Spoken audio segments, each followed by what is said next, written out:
Bienvenidos nuevamente, ahorita empezamos. Esperamos unos segunditos.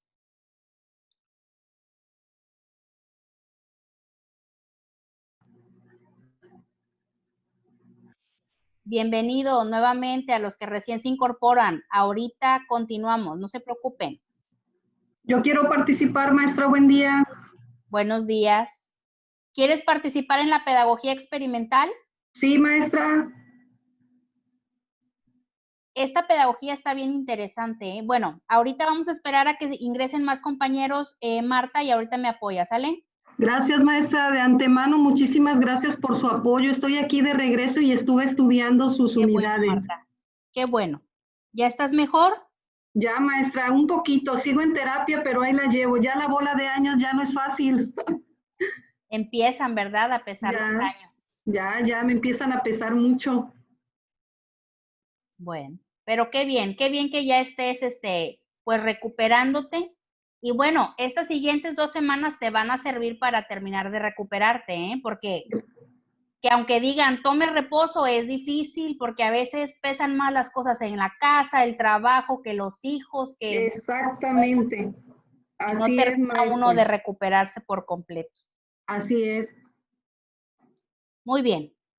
Bienvenidos a los que recién se incorporan. Vamos a empezar. Terminamos esta parte de retroalimentación con la pedagogía experimental y vamos a escuchar la participación de la compañera Marta García. Ok, Marta, retroalimentanos. ¿Qué aprendiste?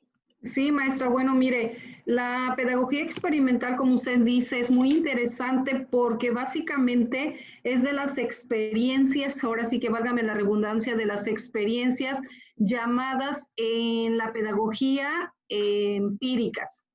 Sí, empírico, Exactamente. ¿por qué? Porque lo aprendemos, como usted puso un ejemplo en una diapositiva que hacía una pregunta en donde se puede aprender, por decirlo así, de algo que no se ha estudiado. Claro que sí, y usted puso el ejemplo de las mamás, por ejemplo, que Sí. no estudian para ser madres, mas sin embargo lo sabemos hacer. Ujú. Entonces, aquí en la pedagogía experimental, pues es básicamente echar a andar, pues todo lo aprendido de las experiencias para poderlo transmitir de una manera que decimos en el lenguaje coloquial, para que no repitas los mismos errores que yo. Pero en la Ujú. pedagogía se refiere a todo lo estudiado, porque unas compañeras ahorita que acotaban en la pedagogía científica, pues sí, nos dice que para ser científica tiene que tener todos los pasos Ujú. que se requieren, entre ellos, que es la validación, Sí, que quede asentada, así sobre es. todo que sea ya válida para que pueda Ujú. ser científica. ¿Por qué? Porque ya hubo una experimentación anteriormente para certificarse como científica. Pero en la experimental no. En la experimental todo es empírico, todo es lo que vamos aprendiendo a través de la vida, a través de los ramalazos, a través de lo que pasa, y pues nos sirve mucho porque aprendemos más rápido. Sobre todo es un aprendizaje continuo que se adquiere durante el proceso. ¿Ok? Así es, maestra. Así es, muy Así bien. es. Marta, muchas gracias. Fíjense Gracias, bien, el maestra. día de hoy sí a ti. El día de hoy quiero que quede claro, sobre todo en estos dos tipos de pedagogía, siendo que muchos se confundieron. Sí, probablemente al ingresar estos nombres a tus buscadores más comunes de Internet, te decían que era lo mismo. No te puedo decir que es realmente lo mismo, sino que se relacionan, sí, y tienen mucha relación, porque una se deriva de otra. Pero Ujú.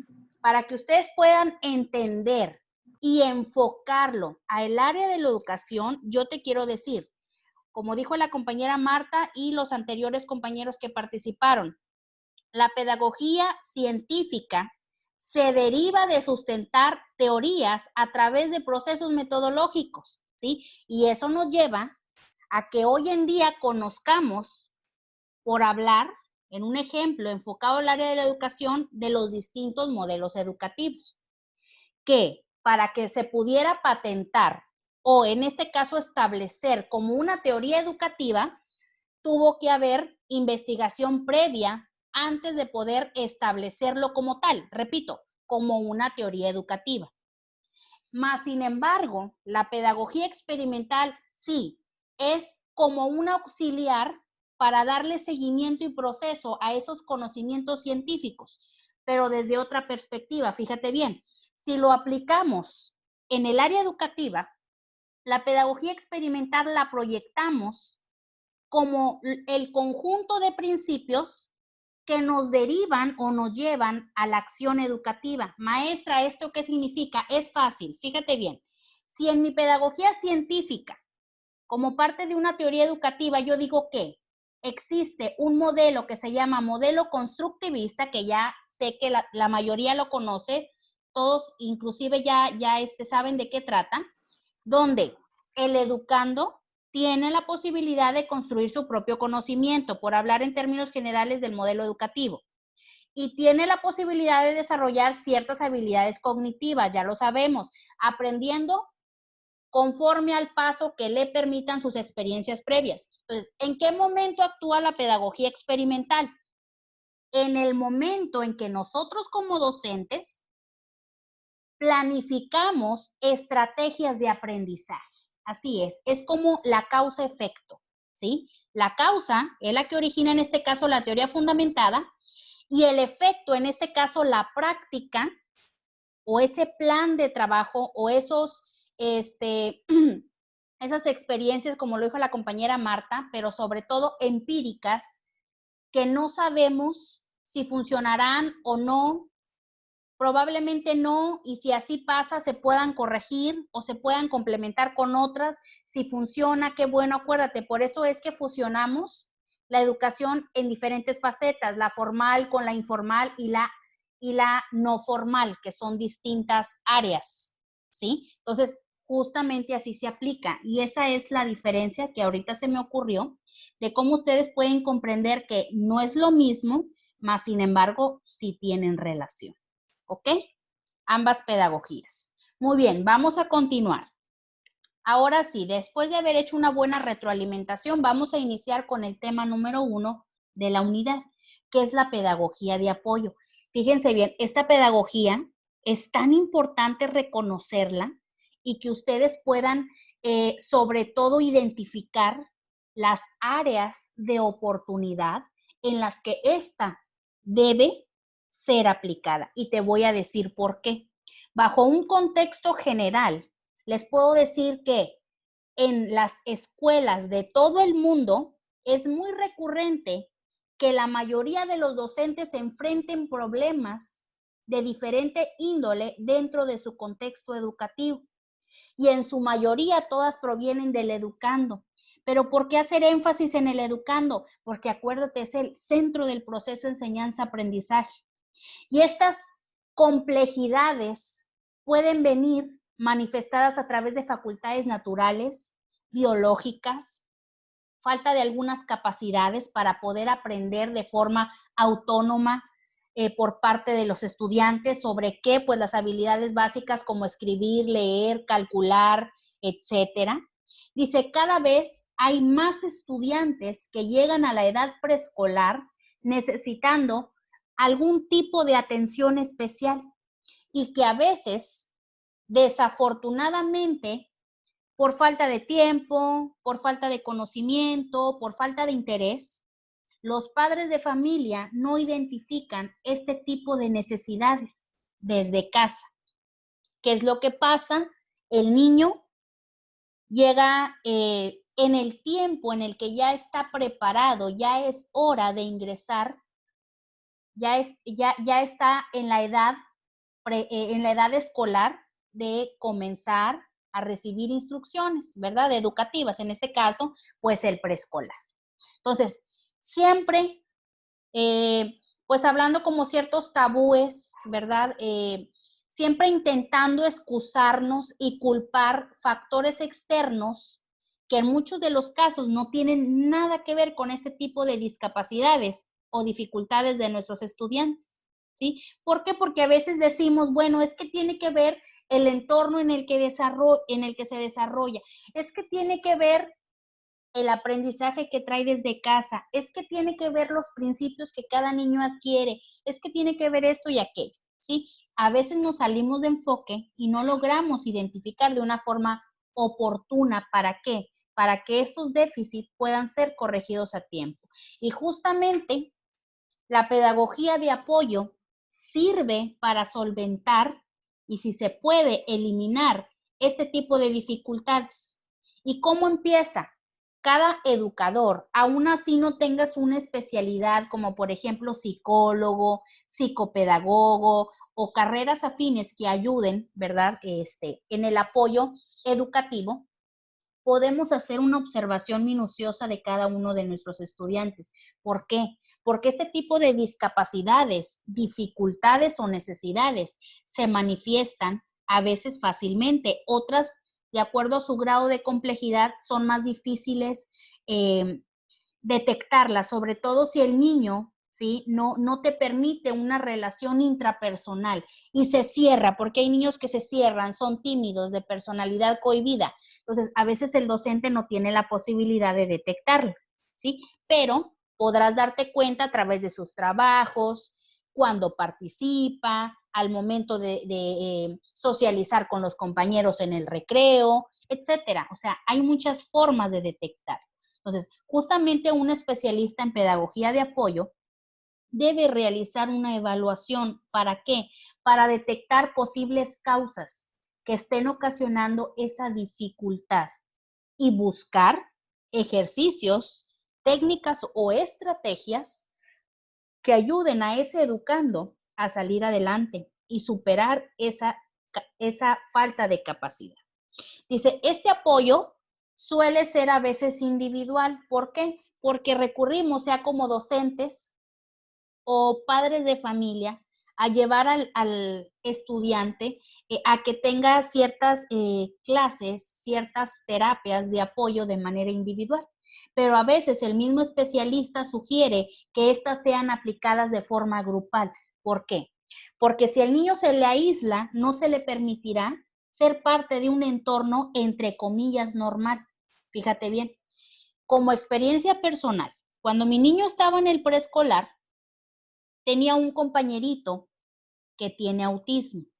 Entonces, al principio, como padres de familia, pues no sabíamos, ¿verdad? Porque es difícil conocer las personalidades de cada uno de los niños que acompañan a tu hijo. Entonces, con el paso del tiempo nos pudimos dar cuenta, y de acuerdo a los informes muy profesionales que una educadora sin especialidad de ningún tipo de pedagogía nos daba acerca del niño. Y esto es importante saberlo, fíjate bien, y no solamente afecta al niño que tiene autismo y a sus padres directamente, sino también a todo su entorno sociocultural. Y eso implicaba la relación que tenía con sus demás compañeros. ¿Por qué? Porque el niño se manifestaba a veces con enojo, con golpes, empujaba, gritaba, no hacía caso, quería estar nada más con la maestra, lloraba a la mamá cuando todos los días lo dejaba en el portón, etcétera, entre diferentes manifestaciones, ¿sí? Entonces, fue tan importante hacernos saber a nosotros como padres de familia que, de acuerdo al especialista de apoyo, en este caso un psicólogo que se encontraba en el preescolar, le hizo saber a la maestra de mi niño que el niño debía enfrentarse a un contexto normal y que los demás compañeritos, con paciencia y con respeto, aprendieran a aceptarlo, pero sobre todo ayudarle a sobrellevar este déficit de atención, que es el autismo, ¿sí? Que es uno de los más complicados, sobre todo cuando se manifiesta de manera negativa, cuando el niño es impulsivo, agresivo, etcétera. A veces puede hacer la contraparte. El autismo a veces se manifiesta de forma positiva cuando el niño busca, por ejemplo, ser perfeccionista, que nada le salga bien, o sea, trata de hacer las cosas lo mejor posible, etcétera. Entonces hay diferentes manifestaciones de este déficit, ¿sí? Entonces, por eso les digo, es importante cuando se tenga la necesidad, que ese especialista de apoyo, que debe de estar en todas las instituciones educativas, como orientador, como psicólogo, psicopedagogo, médico, etcétera, pueda propiciarnos el conocimiento suficiente a nosotros los docentes que no tenemos esa especialidad, ¿verdad? De cómo comportarnos ante ese niño y tratarlo de manera individual, pero también hacerlo parte de la integración grupal. Entonces nos dice, justamente la pedagogía de apoyo debe de ser utilizada como una herramienta auxiliar para que los agentes del proceso enseñanza-aprendizaje se encaminen al logro de los objetivos académicos. ¿Okay? Entonces, esta pedagogía es una de las más importantes y debemos de verla como una herramienta vital. Y fíjate bien, la pedagogía de apoyo no para aquí, porque este tipo de pedagogía nos lleva a la pedagogía clínica, que es en la siguiente diapositiva. Te voy a decir por qué. La pedagogía clínica con ayuda de la de apoyo nos ayuda a detectar y solucionar ciertos problemas educativos más comunes en el ámbito académico, como cuál es la deserción escolar.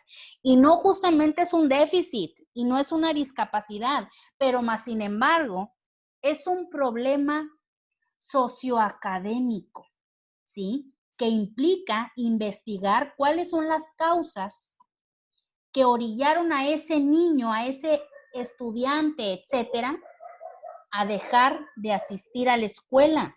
Entonces, entran muchos factores, probablemente puedan ser de salud, familiares, económicos, personales, pues no lo sé, pero ahí nos ayuda a detectar, ¿sí? Y a veces esto puede traer un trastorno emocional. Si es familiar, pues se nos pueden venir a la mente que, bueno, por problemas económicos, violencia intrafamiliar, familias disfuncionales, entonces todo eso, todos esos aspectos le afecta al niño, aún así sea pequeñito. ¿Por qué? Porque lo observa, porque le escucha, porque él absorbe y canaliza las situaciones que le rodean. Y eso le hace inconscientemente aceptar que debido a esos problemas, no digo que siempre sean esos, ¿verdad? Los que estoy mencionando, pero por figurativamente. Entonces, el niño empieza a aceptar que, bueno, no debo de asistir a la escuela porque mi mamá no tiene el día de hoy dinero para comprarme lunch, por ejemplo, ¿verdad? En la escuela. Entonces, o no tuvo dinero para el transporte, o es que debe una colegiatura y en la escuela ya no me quieren porque debo mucho, etcétera. O sea, hay muchos factores de la deserción escolar, ¿sí? El bajo rendimiento académico se deriva mucho de la deserción cuando el niño es muy ausente o el estudiante, ¿sí? O simplemente asiste, pero no trabaja. Probablemente pueda tener algún déficit psicológico, mental, emocional, no lo sabemos. Sí, a lo mejor tiene algún déficit de aprendizaje porque puede ser visual, puede ser motor, auditivo, sensorial. O sea, es que no lo sabemos o no lo vamos a saber si no investigamos, así como problemas psicológicos, traumas, déficit de conducta, si es hiperactivo, si es kinestésico, si es autista, etcétera, ¿verdad? Así como los déficits de aprendizaje y cualquier tipo de discapacidad. Entonces, estos casos en peculiar, cuando no están a nuestro alcance poderlos resolver, sí necesitamos justamente la pedagogía de apoyo. ¿Ok? ¿Alguien que quiera hacer algún comentario o puedo seguir? A ver, levanten la manita para evitar desorden. Si nadie levanta la manita para agregar algo, puedo continuar. ¿Nadie? Blanca Flor, te escucho. Maestra, quería preguntarle si usted tenía conocimiento respecto a una enfermedad que estaba viendo en una novela que me llamó la atención, de un niño que tiene Asperger, o no sé cómo se le menciona. Sí, es el síndrome de Asperger, algo así, no lo sé pronunciar bien, pero sí. Asperger. ¿Cómo, perdón? Asperger. Asperger, algo así, sí, ajá, sí la he Ok. escuchado. ¿Por qué? ¿Qué tipo de manifestaciones demostraba el niño, verdad? O en este caso el actor, El me niño dices que lo viste en la tele, ajá. no le gusta que lo abracen, Uh-huh. no le gusta oír muchos ruidos, se esconde, es muy, nomás no, fija la mirada, agacha su cabecita. Me llamó mucho la atención porque yo la verdad no había conocido respecto a ese tipo de discapacidad. Uh-huh. Sí, es que, bueno, por eso te digo, a veces es difícil detectarlo, pero sí es importante hacerlo, sobre todo para aprender a tratarlo, ¿sí? Y encaminarlo a una buena estrategia. Porque no es que sean diferentes, no es que sean especiales, pero más sin embargo sí necesitan una atención o apoyo extra para ayudarles a salir adelante. Y más cuando ellos no tienen la capacidad todavía de aprender a vivir con ese tipo de déficit o discapacidad. Ah, ok, maestra, eso era todo. Gracias. Sí, a ti. Ujú. A ver, atiendo a Anaís y después de ella continúo con más tema. Dígame, Anaís. Sí, yo tengo una experiencia conozco a un niño que tiene Asperger. Les cuesta mucho trabajo socializar, pero son niños y llegan a ser personas muy, muy inteligentes. Tengo el niño que conozco, es el niño de mi jefe, tiene 6 años. Ok, El niño habla 7 idiomas y él solito los excelente. ha aprendido, él busca la información en el teléfono, en su tablet, y es un niño muy inteligente, pero le cuesta mucho socializar y le molestan los ruidos. Me ha platicado su mamá que la las cosas, la conducta fina, todo eso no lo puede hacer, pero hay cosas, dice, no sabemos, ellos están aprendiendo con él y dice, a veces no sabemos ni en qué idioma nos está hablando, entonces tienen que investigar Claro. porque son personas muy inteligentes. Sí, claro, sobre todo cuando se le da una atención adecuada. Es que lo que pasa es que este tipo de síndrome se asocia con el autista. Entonces, a veces tendemos a confundirlo y no sabemos si el niño es autista o tiene el síndrome de Asperger. ¿Ok? Entonces, pero sea cual sea la discapacidad o el déficit, se trata de manera distinta. ¿Por qué? Porque hay distintas manifestaciones, un tanto parecidas, una que otra parecida, pero si no le damos la atención adecuada, no podemos encontrar las áreas de oportunidad de ese niño. Es más fácil cuando se detecta a temprana edad que cuando se hace ya a una edad más avanzada.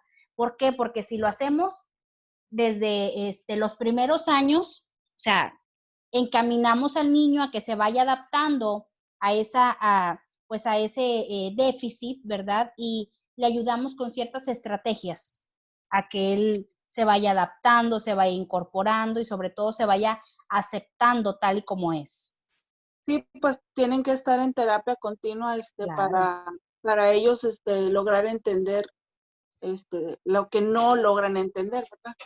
Exactamente. Lo que se les dificulte más, así es. Así Muy es. bien. Gracias, Anaís. Vamos a continuar. Bueno, tema número 2, pedagogía por experiencia. Y de hecho, la mencionamos en clases pasadas. Vamos a conocer la importancia y ahorita voy a necesitar la participación de alguien. Fíjense bien, tenemos primeramente la construcción del saber pedagógico desde la experiencia, es decir, cómo se da este proceso. Entonces, es bien sabido que el saber pedagógico, a través de la experiencia, forma parte importante de un mundo que se toma a través del sentido común. Entonces, donde es central, mirar lo vivido, haya sido positivo o negativo, siempre habrá un área de oportunidad para aprender o retroalimentarse. ¿Para qué? Para que cuando el alumno tenga la posibilidad de reflexionar, pueda transformar sus ideas, su forma de ser, sus conductas, su personalidad, etcétera, ¿sí? Obviamente para una transformación futura. Entonces, como el saber pedagógico a través de la experiencia nos deriva del sentido común, ¿alguien puede compartirme la idea o la concepción que se tiene acerca del sentido común? ¿Qué entendemos por estas palabras? Sentido común. A ver, levante la mano. Que ya no sean los que participaron, por favor. Ok, Lilia Carrizales, no has participado. ¿Qué entiendes por sentido común, Lilia? Sí, buenos días, maestra. Hola. Bueno, sentido común es como nosotros creemos que hacemos, que son las cosas. ¿Sí me Ok. escuchan? Sí, sí, sí. Creemos que son las cosas. Ajá, hacemos como creemos que son las cosas. Ok, pero ¿qué relación le encuentras sobre el sentido común con las experiencias que podamos adquirir de forma individual? O sea, ¿qué relación hay entre estos dos conceptos? Sí, bueno, pues como dice ahí, es central mirar lo que vivimos, o sea, las experiencias que ya tuvimos. Si nos equivocamos, bueno, yo creo que modificar esa conducta para poder dar algo positivo. Ok, muy bien, está bien. Entonces, hay que recordar también que el sentido común es simplemente una expresión que se va alimentando y que vamos adquiriendo con base a un entorno social, ¿sí? ¿Por qué? Porque tenemos la necesidad de adaptarnos a ciertos, ¿cómo les diré? A ciertos sistemas de comunicación, ¿sí? Donde es indispensable poder tanto expresar, pero también aprender de lo que vayamos viviendo en el día con día. Y justamente pues es parte de lo que tú nos estás comentando, Lilia, ¿verdad? Sí, sí, Muy maestra. bien, sí, gracias. A ver, Sí, de nada. sí, a ti. Alguien más levantó ahorita la mano, pero no, yo creo que ya la bajaron. Levanten la manita, por favor. No hay que hablar al mismo tiempo porque a veces no se entiende. ¿Quién más? O pasamos a lo siguiente. A ver, voy a complementar aquí lo que dijo la compañera y con lo que dije un poco yo, ¿verdad? Entonces deducimos que es como una expresión. María Elena, te escucho. Sí, maestro, se me había cortado. Bueno, la pregunta es, ¿qué entiendes por sentido común, verdad? Sí, a ver, ¿qué entiendes tú? Ah, ok. Es algo que siento que cada quien tiene Ajá. como un pensamiento que de repente pues es de lógica, Ajá. un pensamiento lógico, un sentido común, como por decir una actitud que tú puedas tener de una situación que estás viviendo, pues no sé, una actitud más que nada, Sí, que te dé sentido, así que es. tenga Obviamente, sentido, ajá, ese conocimiento, ajá, obviamente ese conocimiento, ese sentido o esa actitud, debimos ya de haberla adquirido ante una experiencia, ¿sí? Entonces, con base a las experiencias, es que vamos a reaccionar, a actuar y a decidir en tiempos futuros, ¿verdad? Ujú. Sí, Ok, sí, sí, sí. Sí, entonces es basada en experiencias. así es. Ok. Ok. Sí, yo tenía entonces la idea equivocada porque yo No, pensé que no, era está bien, pero yo complementé lo que que ya de dijiste. cada quien. Sí, no es. Maestra, A ver, María, está bien lo que dices. Nada más que yo te complementé que tú hablabas de una actitud, tú hablabas de un conocimiento, etcétera, entre otras palabras. Están correctas. Nada más que yo complementé. Esas denominaciones se adquieren a través de una experiencia vivida. Por eso es que, bueno, volvemos a lo mismo, se relacionan con las experiencias y de acuerdo a lo que has vivido, de acuerdo a lo que has experimentado, es cómo reaccionarás a situaciones futuras. Nada más, pero está bien, María. Ok, gracias, maestra. Sí, de nada. A ver, Maestra, alguien último y ya maestra, continuamos. A ver, Jenny Jiménez, estás hablando, ¿verdad? Jenny. A ver, dígame, Jenny. Sí, maestra. Ahorita lo que decía, nada más para preguntarles como una curiosidad que tengo. ¿Esto también se relaciona a las emociones vividas? Pues las emociones se relacionan con la experiencia, ¿Sí me ¿sí? escuchan? Y sí te escuchamos. Sí se relacionan con las Ajá, sí, emociones. le digo porque, por ejemplo, ok.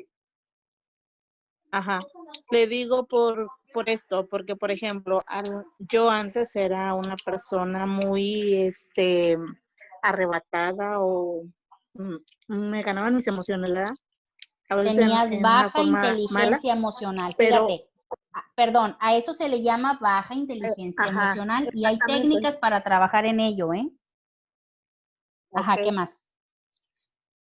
bueno, entonces sí, gracias a Dios tengo una hermana, muy buena hermana que me ha ayudado a trabajar esas emociones.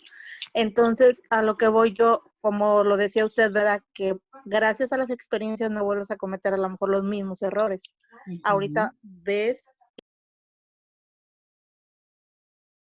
Sí. ¿Se te cortó, Jenny? ¿Ya no se escuchó la compañera? ¿No? A lo mejor se le cortó. Bueno, Jenny Jiménez, ¿estás ahí? ya no se escuchó. Ya nos escuchó, ¿verdad? Bueno, si regresa Jenny, pues la atendemos. Vamos a continuar porque el tiempo se nos acaba. Dice, las ilusiones del saber.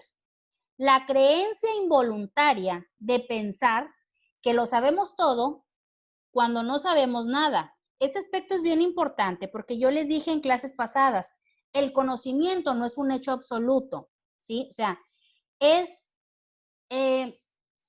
no imposible, pero sí difícil de creer que una persona tenga todo el conocimiento. ¿Por qué? Porque el conocimiento es dinámico, se va transformando y únicamente se complementa a través del tiempo. Hoy puedo pensar y tener una percepción acerca de un concepto, pero en circunstancias futuras puede ocurrir algo que complemente, que niegue o que modifique por completo ese conocimiento previo que ya tenía. Por eso les digo, el conocimiento no es absoluto.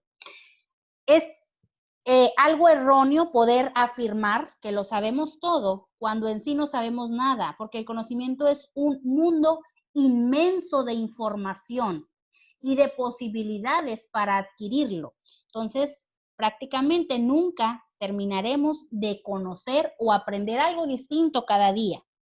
Segunda opción, dice, el saber adquirido debe de ser primeramente desde un enfoque empírico. ¿Por qué? Porque estamos hablando de la construcción bajo las experiencias y el conocimiento empírico nos ayuda a fortalecer justamente esta área de aprender de aquello que nos rodea a través de la observación, de la experimentación, pero sobre todo de la comprobación por cuenta propia, sin una teoría científica, sin una investigación previa, sin nada que nos lo diga. Es como, por ejemplo, cuando aprendimos a andar en bici por primera vez. O sea, cuando nos compraron la bici, nunca nos dieron un instructivo sobre cómo usar la bici, ¿sí? O sea, no había algo como tal escrito o una investigación científica que te diga cómo utilizar la bici. Probablemente en estos tiempos alguien ya haya hecho algún tipo de investigación, ¿verdad? Para ayudar a solventar esta necesidad. Pero si lo vemos desde el punto de vista empírico, lo aprendemos con base a la observación. O sea, yo observo a mi familiar, a mi primito, a mi papá, a mi mamá, esa persona que me está enseñando a que debo de primero sentarme, debo después colocar el pie en el pedal y así sucesivamente, darle hacia el frente y así, ¿verdad? Entonces, es parte del conocimiento de la vida. Tercera opción, tener experiencia es sinónimo de tener mucho conocimiento. A ver, yo quisiera preguntarle a alguien sobre esta pregunta. Andrea Hernández. Andrea Hernández. A ver, Andrea, ¿tener experiencia será sinónimo de tener mucho conocimiento? Porque fíjate, Andrea, discúlpame, Sí, ahorita, fíjate, dicen, bueno, es que entre más años, más experiencia y la persona pues tiene más conocimiento, ¿verdad? ¿Por qué? Porque ha vivido más, ha pasado más cosas, ya sabe de qué se trata, etcétera. ¿Tú qué piensas, Andrea? Ahora sí. pues sí, en tener experiencia sí significa tener conocimiento, pero depende en lo que uno haya vivido, no es que hay muchos conocimientos. Por ejemplo, un maestro tiene experiencia ya que sabe que los alumnos, hay muchos comportamientos diferentes y ya tiene el conocimiento de saber cómo irlos tratando. Yo pienso que sí, sí está ligada a tener experiencia, sí es tener más conocimiento. ¿Sí? Es correcto. ¿Por qué? Porque la experiencia nos permite adquirir saberes. O sea, las experiencias se pueden manifestar diarias y a veces puedes tener más de una en un solo día. Entonces, todo ello te va adquiriendo un saber individual y natural que probablemente lo puedas aplicar en situaciones futuras. Probablemente no por falta de interés o porque simplemente no lo ves como algo útil o algo adecuado, ¿verdad? Pero cada uno decide cómo canalizar todo lo que aprende, ¿ok? Continuamos. Última opción. En el área de la educación, la experiencia da cuenta de una práctica hecha habilidad. Si como docentes tomamos en cuenta las experiencias de nuestros alumnos, tenemos que dar por hecho que ese alumno que adquirió cierta experiencia fue que hizo posible o descubrió o a lo mejor fortaleció una habilidad o una capacidad que probablemente no tenía bien desarrollada o que ni él mismo sabía que podía hacerlo. ¿Ok? Entonces, vemos la experiencia como una habilidad, como parte de esas aptitudes que se van adquiriendo durante el proceso académico y que ayudan, obviamente, a adquirir un mejor rendimiento para nuestros estudiantes. ¿Ok? Vamos a continuar. Váyanse anotando en el chat, por favor. Ya veo que algunos lo están haciendo porque ya nos quedan 3 minutos. Anótense en el chat para la asistencia de la sesión 2. Anótense, por favor, en el chat. Muy bien, vamos a continuar. Seguimos en el mismo tema. Esta parte también está bien importante porque al hablar de experiencias hablamos de una lógica de centro. Fíjate bien a qué nos referimos con centro. Dice, toda estructura, en este caso, todo modelo pedagógico, porque estamos enfocados a la educación, tiene un centro. Tanto las instituciones educativas como la formación y desarrollo profesional, así como los sistemas sociales existentes, todos cuentan con un centro, es decir, con un sujeto de estudio. ¿Sí? Entonces, ¿por qué? Porque se necesitan estar perfectamente estructuradas y orientadas. ¿Para qué? Para encaminarlo al logro de los objetivos. ¿Sí? Entonces, todos esos elementos, indicadores o factores que son parte de estas estructuras educativas, sociales, económicas, políticas, etcétera, deben de estar encaminados hacia una misma dirección, hacia un mismo objetivo. Entonces, John Dewey decía que la experiencia constituye la totalidad de las relaciones del individuo con su entorno. ¿Por qué? Porque al estar expuesto con un ambiente, esto te propiciará, sin duda alguna, experiencias. ¿Sí? Es importante considerar que la experiencia no es un elemento primordial en los procesos cognitivos, variante derivado de las capacidades, aptitudes, habilidades o talentos previos del educando. ¿Por qué? No es vital. Acuérdate que un proceso cognitivo te permite razonar, analizar, evaluar, deducir, tomar decisiones, etcétera, de una manera intelectual. Entonces, no es tampoco primordial, porque de acuerdo a la percepción, interés o actitud que tome el alumno en el momento, será la funcionalidad que le dé a la experiencia, adquirida obviamente. Entonces, él decide si esa experiencia es significativa o simplemente no trasciende y se vivió en el momento porque, bueno, fui parte de una situación, fui parte de una circunstancia, o sea, la viví y ya, hasta ahí queda. Entonces, ¿cuál es el centro de nuestra área, en este caso la educación? El currículo educativo, ¿sí? Entonces, necesitamos de varios elementos para que el currículo pueda funcionar, como los propósitos, los contenidos, la metodología, los recursos, la rúbrica de evaluación, etc. ¿Okay? Y todos los elementos que conllevan.